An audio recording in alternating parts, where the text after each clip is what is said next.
If I must. Fans,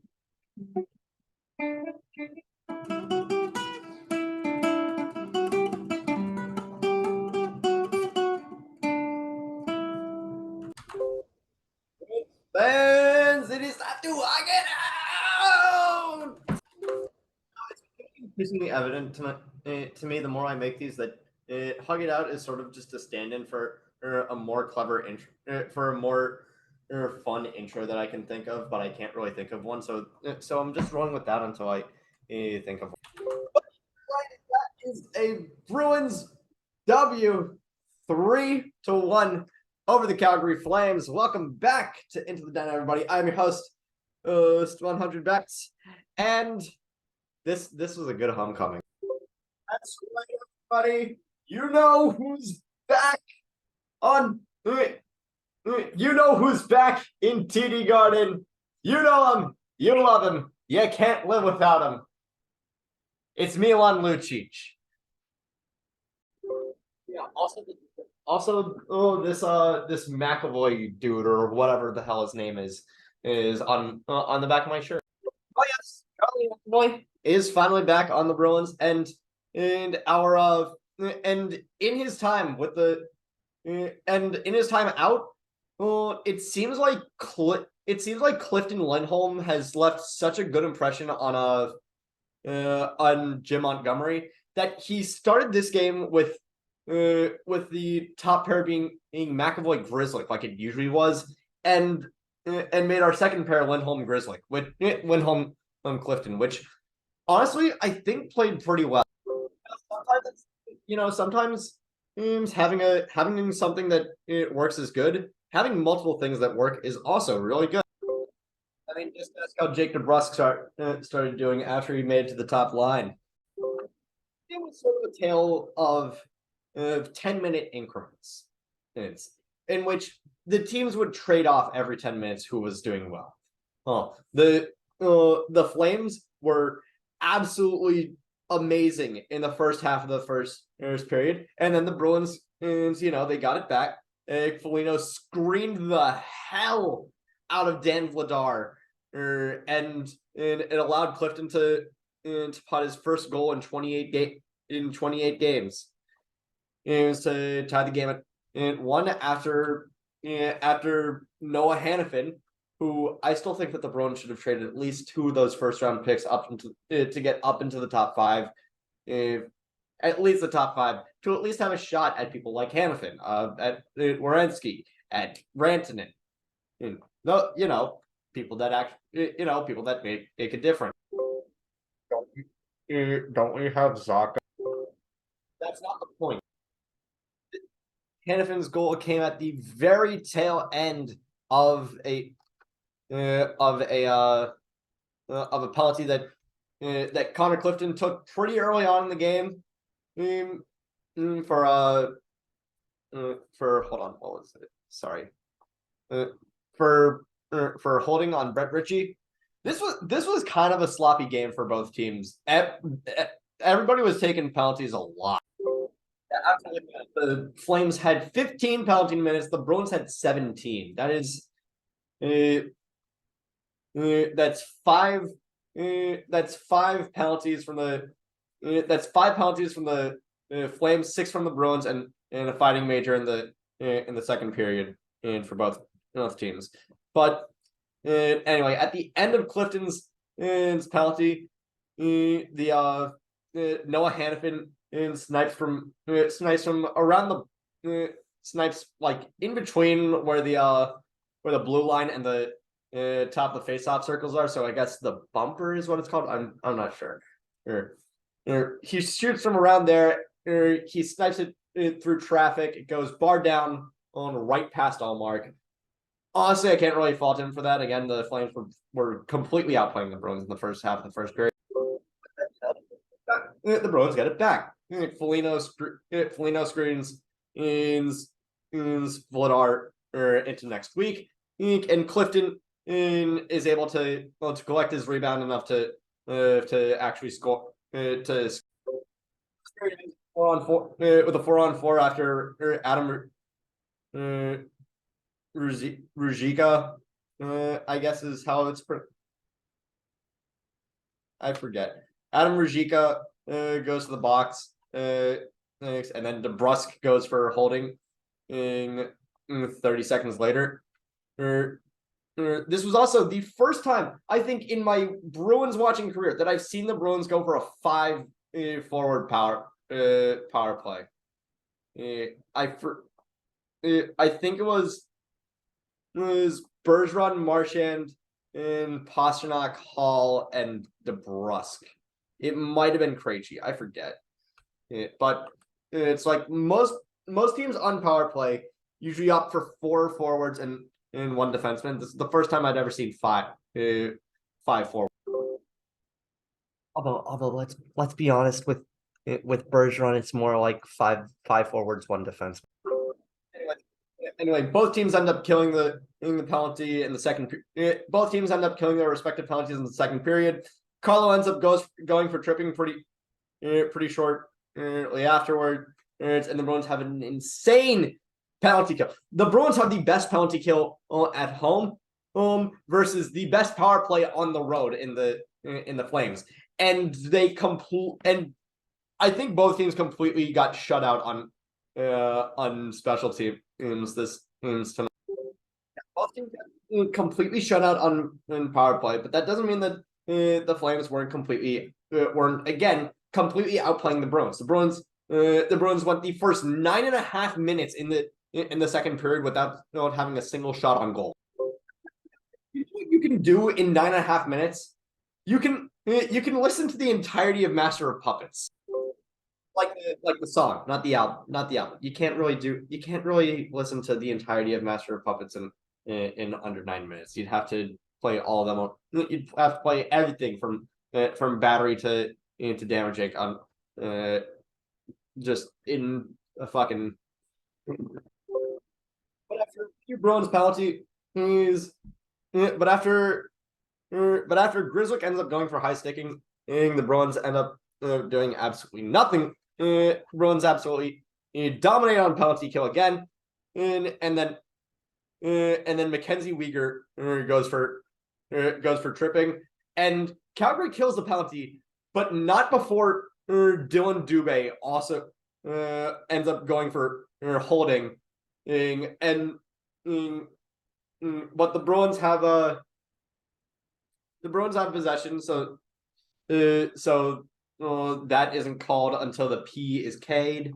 And then almost immediately after the Dylan Dubé penalty is also during this, Jake DeBrusque ends up getting hit pretty hard and coming up lame, and I think he ends up exiting the rest of the game. I hope it's nothing serious. I mean, we're down Swayman, we're down forward. Who next are we gonna?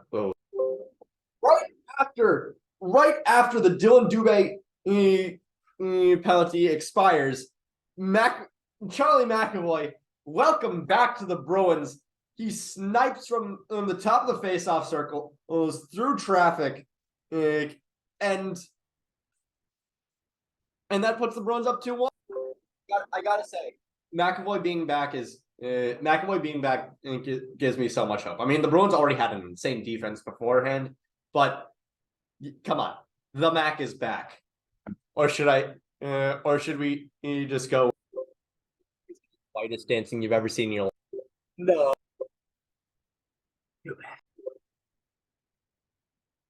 Fuck. Come on. God damn it.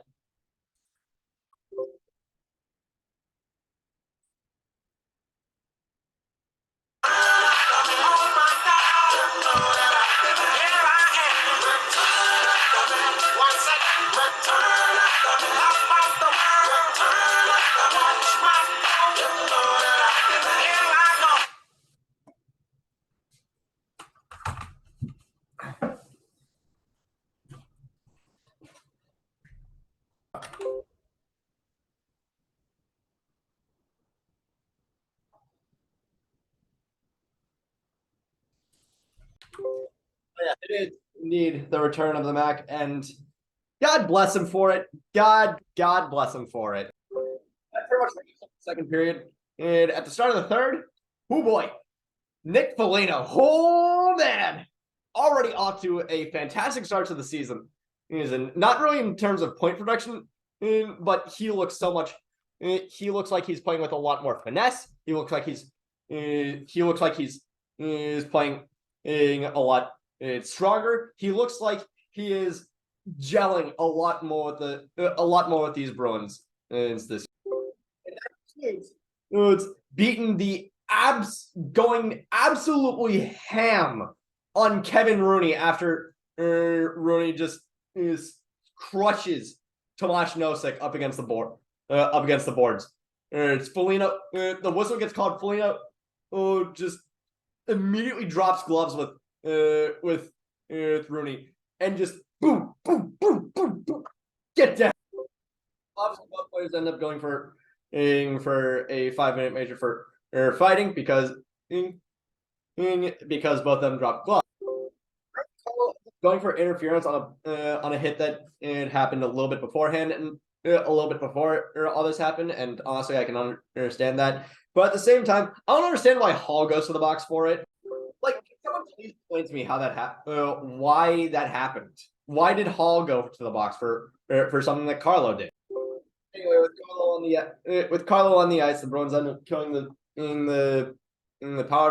penalty kill. The Bruins end up hitting the penalty kill and win it. And again, when Carlo actually goes to the box for tripping, yeah, the Bruins end up taking a few penalties pretty early on, and that but something happens in the third period that I'm pretty sure Milan Lucic did not anticipate. How many of you remember Mike Van Ryn? Ryan wasn't really in the league for too long, but if there's one thing that he was known for, it was being the sucker that Milan Lucic absolutely crushed through one of the corner panels, through one of the panels near one of the corners in TD Garden, and just put the man right through the panel, and it just exploded into a million shards. Anyway, nearly 15 years after that, 14 years after that hit, Connor Clifton remembers. Is Mike Van Ryn. And so even though he's on the same, and he wants to give Milan Lucic a little bit of a trip down memory lane, and absolutely crushes him into that same panel. He doesn't break the glass. Unfortunately, it's always fun when the glass breaks. Although sometimes the cause is played to stop for an obscenely stupid amount of time. But yes, I am very. It makes me happy that Clifton did that. Anyway, we're in Ford F-150 Final 5. Brett Ritchie ends up going for tripping. Flames end up killing it. And afterwards, they end up pulling in Dan Vladar. And we get we get something really fun. We get a freaking, we get Pasta and Marchand passing it back and forth on a 2-on-1, just forechecking it to each other for the empty netter. Marchand chips it up to Pasternak. He catches it, sets it for himself to steal someone's ankles and just backhanded it and to put the Bruins up 3-1, and that basically decides the game. Now, a win is a win, but I wish, for the love of God, that this game wasn't so sloppy in terms of penalties. It was 5 of our penalty minutes were from a fighting major, which honestly you could really just chalk as 5 minutes of note, as just a complete wash because nobody goes on the power play or penalty kill for a fighting major. Since both teams end up getting the fighting major, it ends up just canceling out on the middle. But on Saturday, you guys are going against Buffalo. And contrary to what they may have shown since like 2006, they're actually kind of competent. Like, oh, how we thought that his contract was going to be a massive albatross. He is making that contract look like an underpayment. That dude taller than Carlo, so he's the biggest guy on the ice at 6'6", 220. But he's also but in 13 games, he has 8 goals, 8 assists for 16 points. That is a dude playing it over a point per game in Buffalo. In Buffalo. I look at the standings and see that they're set in 7th place is in the division. But also just take a look at everybody else's win count. Buffalo is not really doing bad. Buffalo is doing about on par for the rest of the division. It's just that when they lose in regulation. They can't really take it to overtime. And that's what happened today with them losing 7-4 to Vegas. The Sabres, out of all the teams in the Atlantic that have played 14 games this season, there are only 2 that don't have 7 wins and a total of 7 losses. Those being Florida with 8 wins and hey, the Bruins with 12. So technically, we are going into this as the better team. But I think that the sloppiness of tonight's game with how many penalties were taken is kind of putting me on edge. Just make sure you clean up for tomorrow night. But in any case, that's gonna be it for tonight. Thank you all so much for watching. Click like if you like. Click subscribe if you really like. Down below is still my Twitch.tv. I will be streaming tomorrow night on. I'll be streaming tomorrow night. I will probably be doing some Yu-Gi-Oh! Master Duel and some reactions to dumb videos.